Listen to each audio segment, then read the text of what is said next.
A very welcome back to the Christmas edition of the Her Sport Energia AIL show.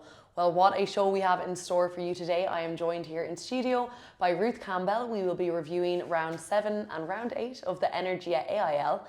We will also be previewing round 9, jumping down to Ennis, where we will be talking to Aoibheann Hahessy, as well as maybe some exclusive tattoo footage. You can listen now on Spotify or hop over to YouTube to have a watch. And I'm very delighted to be joined by the lovely Ruth Campbell, my fellow confidant and housemate. You're very welcome. Thank you very much for having me. It's a great opportunity to be on the show. Love that. And have you done anything like this before, or been in front of camera, or I think you've a TikTok following? Plug. Yeah. I mean, not shy of the camera, but I've never done a podcast before. Okay. No, wrong. I did Ruggers, Mother Ruggers. It was a great podcast. Okay, lovely. So maybe a little bit out of your comfort zone, but also you can talk for long periods. I think that one was in the comfort of my own home, like it's on Teams. So, okay, cool. Cool. We'll be in person today. Here in the flesh. Absolutely. And today we are going to talk all things rugby from the Energia AIL, obviously, but we also want to get to know Ruth a little bit. Your journey through rugby, some fun facts that we need to kind of pull out from you and all that. But I suppose to go back to the beginning of us, obviously we're housemates. So I do want to ask, what is your favourite thing about living with me? Well, I would have to say the singing, bands, is always great. There's a few things I won't mention, some things I don't like, but it's okay. Okay, we won't touch on that one. Well, a fun fact I will say about Ruth is she is a little bit OCD when it comes to the fridge and presses. So she does keep them really clean. That's my task though. Like, you have stuff that you take care of, and Dirk has stuff she takes care of. Do you know what I mean? Yes, we live with Ella Durkin too. Yes, so Durkin stock. Nice little housemate scenario. But I think to go back to maybe when we met, I will say my first time I met Ruth, I was like, I'm not living with this girl. We were in Dubai, and you had mentioned you got stuck with me. You're basically minding me as my first, I was fresh in, and you were minding me into Ireland camp. Yeah, into Ireland camp, and then she mentioned in passing that she had a room vacant in her house, and I pounced. I was like, I need a spot to live, and I could see in Maul's face, you just like, oh yeah. We'll look into that. I need to vet her first. You passed. Yeah, it worked out fine. Hard pass. Yeah, it was good. And sure, now we're living together, and it's all going well. How many years later? 2 years later, I think. Yeah. And you've been going very well, and I think that's something we definitely want to touch on. So Ruth, I suppose you played rugby from a very young age, but I think life took you in a different direction. You can tell your story, but you were potentially thinking about emigrating, like every other young person in this country. But then some fabulous opportunities came your way, and I suppose where you've jumped from your club in Naas up to Ireland now has been really, really cool, and probably across the span of 2 or 3 years. So can you just take us back maybe to your first time playing rugby on a bit of a whistle-stop tour to where you are now? I actually don't remember my first time playing rugby. I was probably 4 or 5, went down to the club. I used to go down and watch my brothers train. It was Naas, wasn't it? Yeah, Naas Rugby Club. Shout out my people. And then my dad I'd be there in the sidelines with my dad, so he just kind of threw me in to stop annoying me and go play rugby, and then from there just kind of took off. So. And did you play with the boys when you started? Or? Yeah. Played with the lads up until I was 11, and then I went off to boarding school, so I played GA and a bit of hurling or camogie when I was there, and then I came back and rejoined the club under 16s in Naas, I think it was. They didn't have it under 14s or anything. Just kept going from there. I did join Barn Hall for a while there. They offered me a scholarship, so I took that up. Had no interest in going to college, so that was evident. Go hand in hand. Yeah, it did go hand in hand. So I made it 3 months into the college semester or year, and decided to drop out and book tickets to move to Australia. And then, lo and behold, I got picked for a Leinster season. So I went in, did that. Tanya Rossiter then put my name forward for under 20s, sent some clips in. There was an injury, for Ireland. There was an injury there. So I got to go and play over in Italy, which was amazing. And then from there, I think Scott noticed me and then the rest is kind of history. We kind of just went with the flow, and here we are now. And I think, so how many caps do you have under your belt now? 12. 12 caps. You obviously were at the recent Rugby World Cup with Ireland, which was an incredible experience, no doubt. Yeah. But I think for anyone maybe listening in, and you probably hadn't considered a rugby player as a career path for you. No, definitely. Obviously, with the way the game is going now, it's incredibly exciting. It is an opportunity for someone young or not, and someone looking to maybe break into that setup. Is there any advice you'd offer? One piece of advice, or maybe one big learning that you did have? Yeah, I mean, the one thing that I always did is that I always just threw myself into it, like gave it 100%, and be patient with yourself, I suppose. Like, it's going to be tough, learning so fast, and with such experienced people around you, it feels like you're miles behind, but definitely just be patient with yourself and throw yourself into it, and you'll be fine. There you go. Top dog advice there. And then to build on that, obviously recently the kind of list of centrally contracted players was announced, and you're on it, so congratulations. Thank you very much. But I think it would be really insightful and interesting to hear what a day as a professional rugby player in Ireland looks like. So could you bring us maybe from waking up in the morning to getting out and pitch, then to coming home? I suppose I'll just run you through today. I woke up, we were in 8:45 today, so woke up, had a bit of porridge, made a protein shake, or actually, I had an oat gainer today because I'm trying to put it on. Made my way into the RFU High Performance Centre in Blanche. Get in, do monitoring, so you check your knee to wall, how much you're weighing, your hamstrings, all this, and then go in, do a bit of mobility. On Mondays, they have a program for us. Some days it's led by yourself, so you just do all your stretches and whatnot. Then you probably have a little bit of time to chill out, and then meetings, then straight on to pitch, and a bit of lunch and gym, and maybe a meeting in between, and then you're on your way home. So had a nap as well, then I had some dinner, and then I came here. And now you're here. Yeah. So busy days, so you're probably talking like 9 to 3 or 4? Yeah, during the day? Yeah. And you've plenty of time for recovery and all that within it? Yeah. Use they've great facilities. Yeah, they've great facilities, actually. The recovery room's great. They've What's got like the boots and not couches, like recliners kind of thing, and the Normatex, Living the high life. A few salt lamps, Okay, good zen vibes to really switch the mind off as well as the body. And then I suppose looking at the Energia AIL and what it has, what it's given, I suppose, to your journey. But obviously your club's Old Belvedere. Do you remember your first time running out for the club, or I suppose what even drew you to Belvo? Yeah, well, I suppose I was over in Italy with the under-20s and decided when I go home I need to play at a higher level, so that's why I made that decision to move to an AIL club. And then once I was there, I never looked back. I can't remember who we played for my first cap, but did you win? I think we did win. I doubt we didn't. played each other a time or two. Yeah. But what I suppose did it contribute to your rugby journey? Obviously, club is such a fabulous community. You have a good mix of crack and rugby, but I suppose did that suit you? Did you enjoy that? Yeah, 100% club. I always loved club rugby, the crack especially. But yeah, Belvo's is a great club to be a part of. Like, there's such a huge community, and the facilities there is great. The gym, as Maeve O'Dowd will know, is top notch. Spent a lot of time there. And it's always somewhere I can go when I need to get stuff done, like runs, gyms. They're always very welcoming when I need to do that, and the floodlights have been left on a few times for me, so there you go. Can't beat it. Always need your club. Exactly. I think it reminds you as well of maybe some of the times why you've started, and reminds you of that love and community and that you have for the sport. So great to touch back on it, and no doubt you'll be back in a Belvo jersey soon fingers crossed. Unreal. And then I suppose to look at where the rugby calendar is going next for women's rugby in Ireland, the Celtic Challenge is starting up. That's going to be kind of kicking off in the next couple of weeks. No doubt you're going to be involved and playing with your beloved Clovers that you've been with the last couple of seasons. Sea lovers. But I suppose talking of that competition, I suppose what's it do for the Energia AIL, but also what's it do for players that are looking for that opportunity to jump up to international level?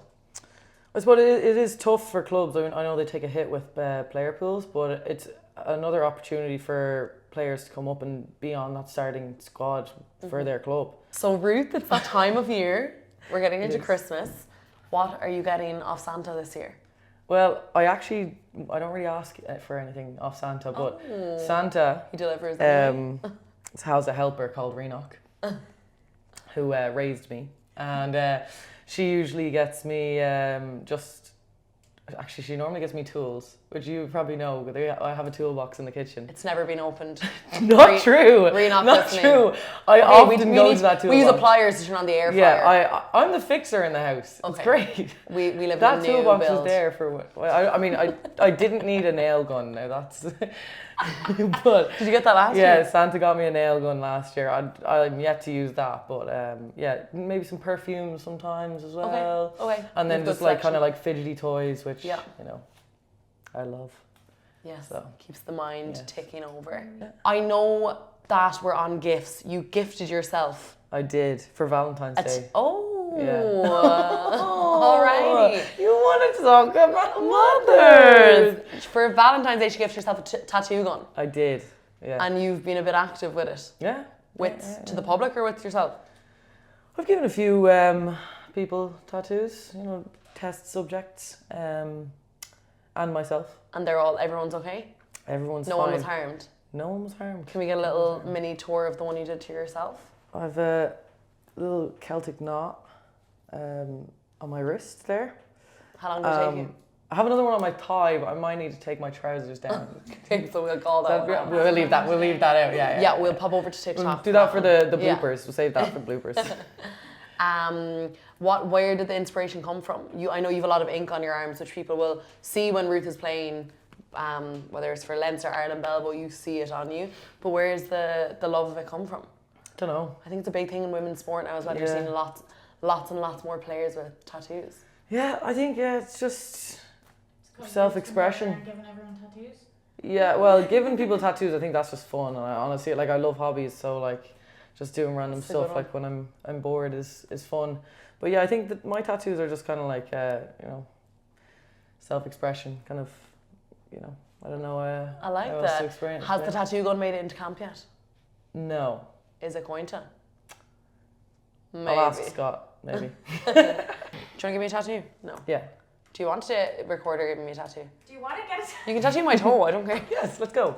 Do you want to give me a tattoo? I have the worst feet. You've better feet, I'd say. Okay. Oh, we can rock, paper, scissors then. Okay, so if I win, It's fine. you get a tattoo. Whoever wins just gets to choose. Okay, perfect. Okay, rock, paper, scissors, shoot. Shoot, okay. Okay. Rock, paper, scissors, shoot. Fuck! Okay. I'm tattooing Ruth. Say your consent to the camera. I, Ruth Campbell, consent to Maeve Óg O'Leary giving me a tattoo. I've never done this before. Let's go. This will be gone in 2 weeks because it's just on the toe. in and around. And what pressure-wise, what am I doing? Am I writing on Yeah, the page? you're writing, and it's you don't want to be able to lean on it. The needles goes in so easy that you're going to be hovering. Do you know what I mean? Oh, right. So I'm not actually writing on a page. Dip it in the ink, right? Don't let the needle touch the bottom of the ink thing because that'll blunt in the needle. Holy fuck. Okay. So just dip it in the ink. It'll go into this part here. And do I hold it in the ink for a sec? Yeah. Okay. It'll go into this part here. Yeah. And then when you come, and then you can just do a smiley face on my toe. You don't need to. Just go really Go back slow. a tiny bit more, sorry. And then on the skin, just go really Well, I'm just slow. going to go zzz, zzz, zzz. I'm going to do You can go. Do you want me to do a dot? Dot, line. But look, listen to the length of it. It's not zzz, it's zzz, zzz. And it's insert, exert. Yeah. But you can do it like a little line because that needle's not too big, so it'll just be literally like a microscope. Line. You could even do like a little circle. You could go. Zzz.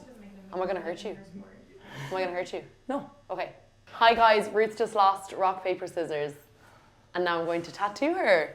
For legal reasons, it's not a real tattoo. Okay, give me a second. Also, for legal reasons, Maeve Óg has done this before. Yeah, I have. You can do more than that. Really? Yeah. So now, will I get That didn't paper even to go dab in. it, right? That didn't even go in. Okay, will I get paper to dab it? No. There's a big finish thing. the tattoo. Just go in. Oh my god, I'm after blacking. Oh, you can put a bit of Vaseline on and then it'll wipe off easier. Thank God, your toe's black now. God, that was crazy, guys. The first. That was crazy. Guys, that was crazy. That's a lot of Vaseline. Okay, perfect.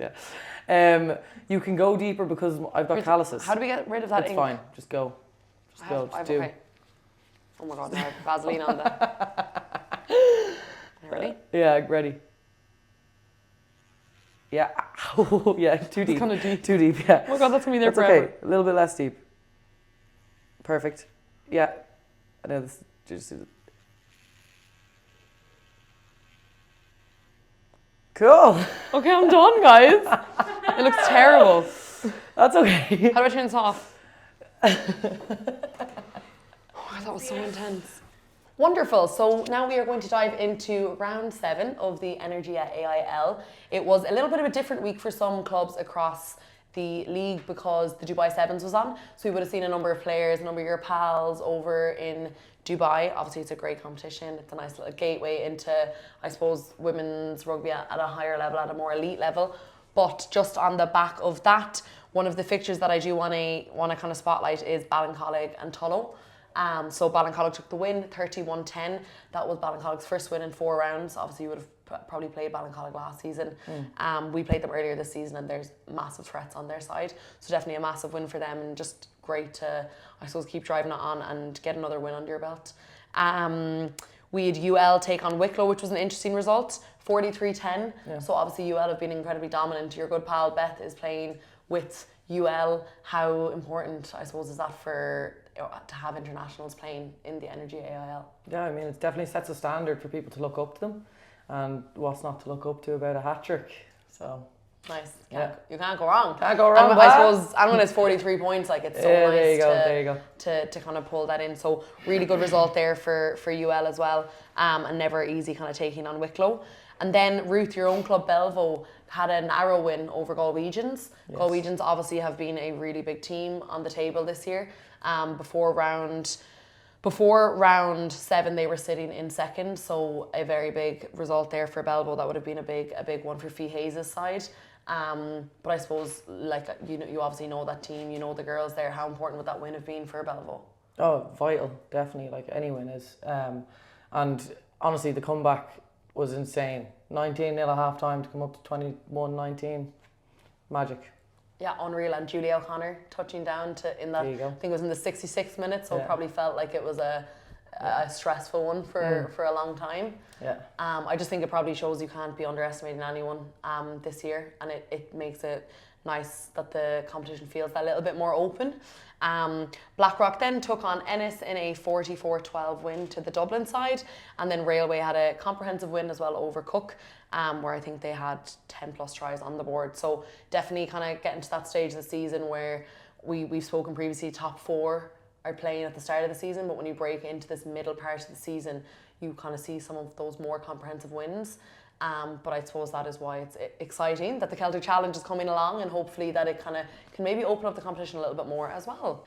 Next up, we are jumping over to a conversation we recorded earlier this season with Ennis's Aoibheann Hahessy. So, Aoibheann, Ennis have made history by joining the AIL this season, and you've been at the heart of that journey. It's so great to have you on the AIL show. Thank you. Tell us a bit about your rugby journey. How did you start, and what brought you to Ennis, I suppose? I was actually growing up really big into sports. I used to play camogie, football, basketball, and just a little bit of athletics here and there.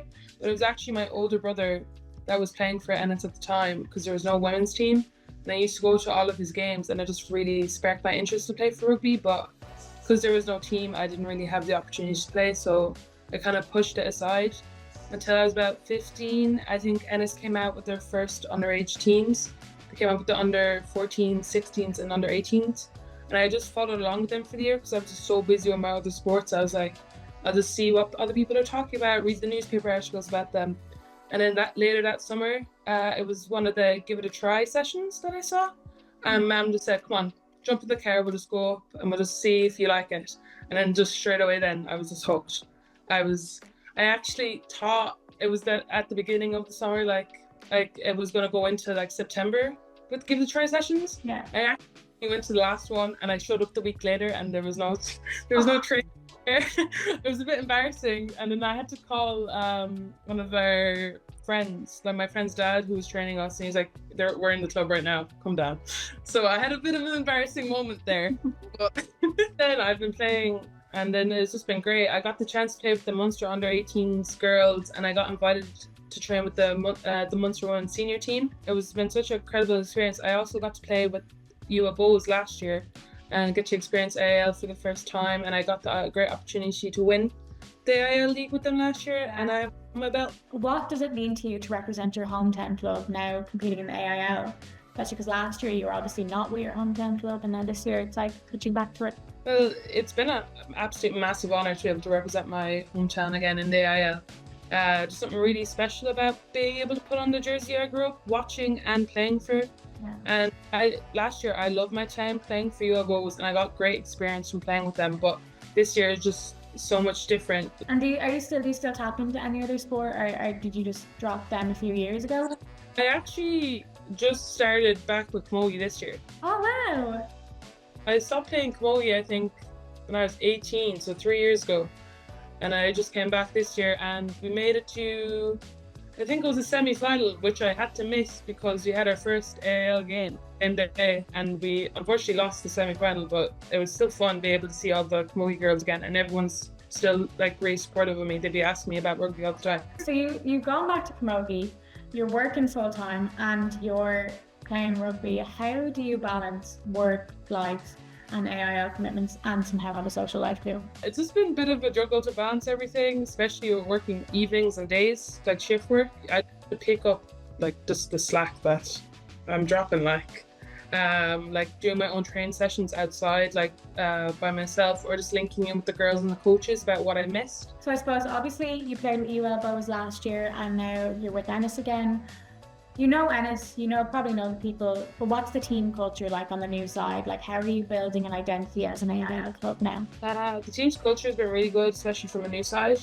We had a team bonding day last month, and we just talked about what kind of team we want to be when coming into the AIL. And we said, we all agreed we want to come out and make our mark this year in the league. We've all agreed that we all want to be a team that's annoying to play against, and that a team that gives everything, gives their best no matter what. What's the atmosphere like around Clare? Like, are people like coming up to you and being like, "Oh my God"? Last week we had our first home game, and just the amount of people that came out to come and support us and watch our game. Even the men's team, our Ennis men's team, came out, and it's just been brilliant to see that they back us and their support is there, and just seeing people being involved too that don't really have an interest, and we're just seeing everyone's parents, their partners, friends, family, we're seeing them all involved. And even our home game last week as well, seeing people coming in early to set up the food for the players after the match and the dressing rooms, and putting up, John Kelly, one of our coaches, putting up signs up on the wall, just to I guess encourage us to play. It's just been great to be able to see that community and support. And I suppose that they're probably so proud of all of you as well. So it's pure Irish pride as well that's just shining through. So what do you hope the people in your community, especially the younger girls, take away from seeing Ennis compete at this level now? I hope the young girls see this as an opportunity to start playing rugby, or to further develop themselves in sport, or even to start sport in general. Because I remember when I was younger, almost everything I heard or seen about sport was from the men's side, who won the county championship this year, or did the Munster men win their game last weekend. And there wasn't really much visibility in women's sports, even when I was playing sport myself. And even before I started playing rugby, I didn't even know there was a women's Irish rugby team.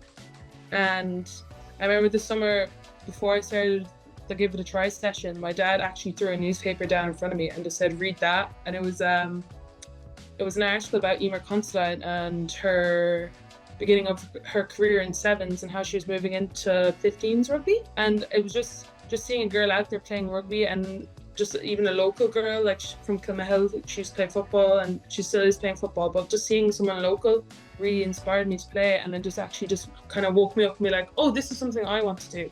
And is there anything that you would like to say to your younger self, kind of so you just starting off rugby, knowing what you know now, Is there anything that you would go back and be like, actually, I want to say this to you? See, I kind of always said my dad there to say it. Say what you needed. He was kind of like even now when I'm going to games like away and can't come, he'd text me everything I need to hear. We have this thing where it's like, you know, I Have the Tiger, the song. Yeah. He'd be sending me all the lyrics of that song one by one. That's so sweet though. It's just so cute. So I guess really, You'd be like, listen to your dad. Your dad. Listen to someone. Like my dad as well used to play when he was younger with his cousins, and my cousins now they play for Connacht, Grania and Aen Hahessy, play for college up there and everything. Our two dad's cousins used to play together, and they always give us advice, and I say sometimes they're like, don't want to listen to you, but really at that time I probably should have listened to my dad a lot more than what I did. Aoibheann, that's everything from me for today. Thank you so much for joining me and answering all those questions. It's been really great to get an insight into yourself and more of your personality, I suppose, because that's what we're trying to showcase here. This has been really delightful. Thank you. We will hop into round 8 fixtures, which have just taken place this weekend. Definitely a wet and windy one around the country, which would have challenged a number of teams, starting with ourselves, Blackrock down in Galway.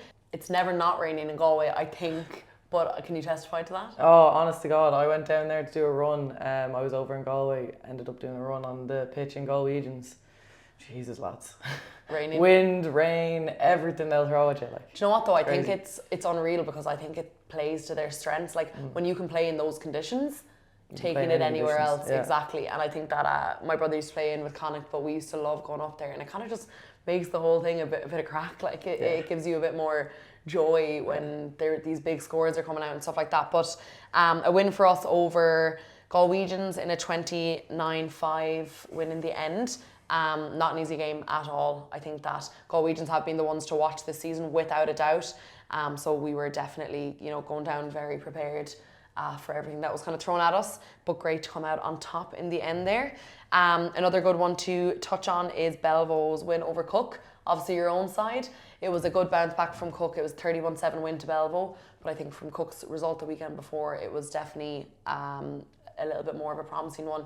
And as well, they were on the road to Aen Campbell Park, which is never an easy one. I suppose that's the part and parcel with the Energia AIL. You do have those bouts of travel, but travel, like, it's probably the worst you can add on to your game day. Yeah, 100%, especially a bus before a match. Never feels too good. Wicklow then took a nice win, 41-12 over Ballincollig. We had UL with a win over Tullow. I think that there was some real standout performance in that. Aoibheann Hahessy scored 24 points. The Connacht out half, so nice as well. I suppose Kate Flannery and Katrina weren't involved this weekend, so good to see Aoibheann Hahessy come in and step up. Exactly. Get that many overs, great. Absolutely, and I think that UL had something like 16 scorers at the end as well, which just shows the depth they have, which is something we've really touched on before in this. But it was a comprehensive win. Nice to see Sinead Hogg back out there on the wing as well, and Clara Barrett back on the pitch as well was fantastic. Railway had a good comprehensive win over Ennis as well, where Maeve Byrne, the stalwart, took 2 tries, a brace of tries they call it. And that is all from round 8 of the Energia AIL. Now we'll just hop into a couple of the standout players which we have been highlighting over the last few weeks. So to touch on some of the standout players in round 7 and 8 from the Energia AIL, one of the players I do want to call out is from Rock, obviously, but Sarah Moody, she is such a ferocious player. You would have seen her, you were down at the game. Yeah. She went over for her first try, but it was actually her first Energia AIL try, which is exciting. Wow. Exactly. So definitely kind of an upcoming player and someone who's young, and hopefully she actually sat her leaving cert last year, but the rising talent, it's similar to Heidi Lyons, like they're just shooting up, and it's really cool to see these girls come in and definitely one to watch. The two of them are definitely ones to watch. Then to jump down to Wicklow, Caoimhe Malloy, she's been a real stalwart for the club this season. I know you would have played Leinster with Caoimhe. Can you sum her up as a player? Oh, she's physical, but she's also off the pitch. She's hilarious. Like, she's got the personality, and then on pitch, she's got the physicality. So, absolutely, great player. I think to call out as well, Caoimhe was away with the Irish Defence Forces. They had their kind of World Cup in recent months, so she led that team, and it's really cool to have those kind of experiences, I suppose, in the Energia AIL. Yeah, 100%. But she really helped Wicklow to a comprehensive win in round 8 of the Energia AIL. Another one then to jump over to Blackrock or to jump over to Railway on is Amy Clark. She's a great club woman. Like, she's been in that club for how many years and brought them to how many Energia AIL titles. But you would have played Leinster with her as well, Ruth. So can you another speak huge personality. Amy's hilarious, so good to play with, and like brings that kind of team spirit to anywhere she's with, like Leinster, club, anything. So I she's agree. A great player. I agree, and also you kind of know when you're playing against Amy, like she brings a really great energy to everything. And then finally, I think one we have to shout out. She's been fairly consistent across the score sheet anyway with Railway, but also her leadership really comes across, and it's Claire Bowles. She's someone who was at the Rugby World Cup with you, obviously, but her experience and knowledge that she can bring back to that club, how key is it? Oh, it's vital. Like, in order to like bring the standard up, we need that kind of connection between international and or even like the standards that Celtic Challenge will bring back to the club. Like, they're vital, and Bowles is the woman to do it. There you go. Yeah. I think to shout out as well, Maeve Murphy from Galwegians scored a crucial try for them over in their match with Belvo, and Emily Foley as well. She's been absolutely chomping away at the bit, and those score sheet numbers are coming up, so we'll revisit them in our next episode again. And to quickly jump over to the Energia AIL Junior competition, Barnhall had a win over Queens, which sees them into the finals for the 4th time in a row now. And Ennis for the first time, will be in the final. They had a good win over Toom. Ruth, will you be shouting on your former club in that? Of course I will. Go on, Barnhall. It's a great club to be a part of, honestly. Like, the connection that I formed in there in such a short space of time is amazing. The community in the club and just how welcoming they were. And they have an anthem as well, like, that's crazy. Oh, unreal. We need to hear a rendition of that. Yeah, I don't know about that. Love to hear it, but those finals are due to take place on January 18th, so definitely want to look out for, and a fabulous opportunity for any clubs looking to jump up in their league. We will be jumping into the preview of the Energia AIL round 9, but firstly we will hop over to our player challenge. Ballincollig, Blackrock, Cook, Railway is further down with the train, Ennis, Tulip, Tullow, trying to think of the clubs at this point, UL, Wicklow. I want to say Ballincollig, Blackrock, Cook, Ennis, Tennis Ennis, Old Belvedere, Railway Union, Tulip, Tullow, okay, Easel Art Paint, UL Both, Wicklow.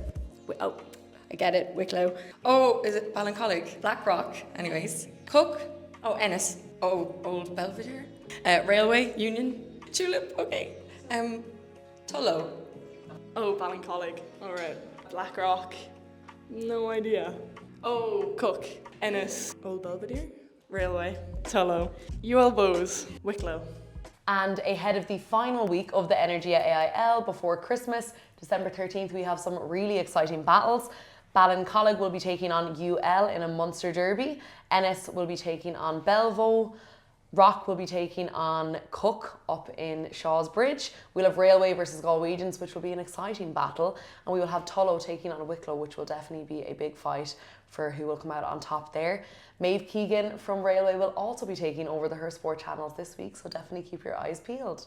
That's all from us this week for the Her Sport Energia AIL show. Thank you so much, Ruth, for joining us. Thank you so much for listening at home. Do let us know any thoughts you might have in the comments, and we will see you after Christmas. See you later.